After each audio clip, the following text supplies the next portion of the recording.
Exercise கை exercise ரெண்டுமே இருக்கு. Cycle cycle ஓட்டுறது தான். ஆனால் சரி வந்து இப்படி இருக்கு, இப்படி இல்லாமல் இப்படி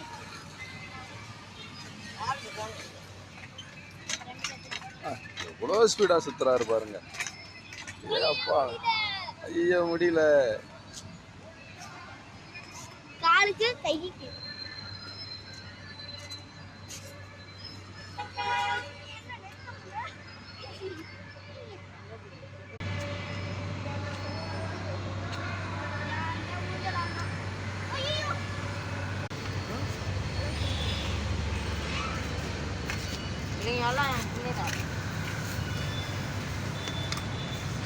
எக்ஸசைஸ் தப்பு தப்பாக செய்யும் ஆடன். இல்லை கரெக்டாக தான் செய்கிறாரா? இங்கே பாருங்க, அந்த மூஞ்ச பாருங்க, கரெக்டாக தான் செய்யுதா.